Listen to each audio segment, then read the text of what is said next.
Sur le marché de la Motte se trouve une camionnette un peu particulière, où Denis Albault, libraire et écrivain, y propose plus de 700 références. La librairie a été lancée en septembre 2021. Avant, j'avais créé une petite maison d'édition qui s'appelle Même pas peur, qui continue. J'avais un projet de librairie en dur, classique. Et c'est en démarchant les libraires existants du secteur pour proposer les livres que j'avais édités que je me suis rendu compte qu'il y avait énormément de zones où il n'y avait plus du tout de librairie. Et donc l'idée d'itinérance m'a paru sympa. En plus, sur les marchés, c'est vraiment cool. De la Dracénie au pays de Fayence, il traverse les villages dépourvus de librairie. Le lundi, les Issambres, le mardi, Fayence et Figanières, le mercredi, les Adrets de l'Esterel, le jeudi, les Arcs et le Canet des Morts, et le vendredi ici, à la Motte. Le samedi, je le réserve pour des événements particuliers. Le dimanche, le Muy, puis voilà, on m'a fait la semaine. On a un rapport qui est différent par rapport à un magasin.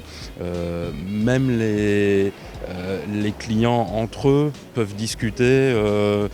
Voilà, c'est vraiment complètement différent et on a le temps de partager notre passion pour le livre et ça, c'est vraiment sympa. Ouais. Il vend aussi bien des best-sellers, des livres d'écrivains locaux et même ses propres ouvrages. Mon premier livre est sorti en 2015, mais je l'avais commencé 10 ans auparavant, donc je l'ai réécrit plusieurs fois.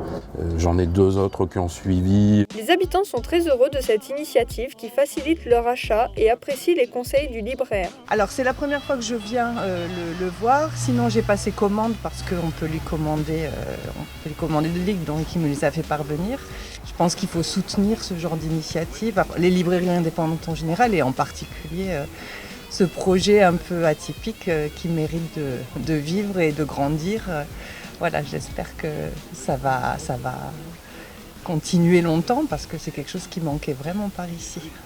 Dans des régions comme la nôtre où certains villages sont un peu éloignés des villes, c'est vrai que c'est quelque chose d'original et surtout de très important parce que ça met à la portée de gens qui peut-être se déplacent pas facilement ou qui n'ont pas le temps ou d'avoir accès comme ça à la fois à la culture mais aussi à des choses un peu plus confidentielles que Denis s'est conseillé des éditeurs. Alors, j'ai pas encore eu le temps de regarder mais il y a tout un fonds local aussi qui mérite d'être mis en valeur et qui est mis en valeur comme ça, parce que quand on va dans des grandes enseignes, on n'a pas forcément le conseil du libraire qui n'est pas toujours disponible, alors que là, je pense que la proximité avec le libraire fait qu'on découvre des choses qu'on n'aurait pas découvertes autrement.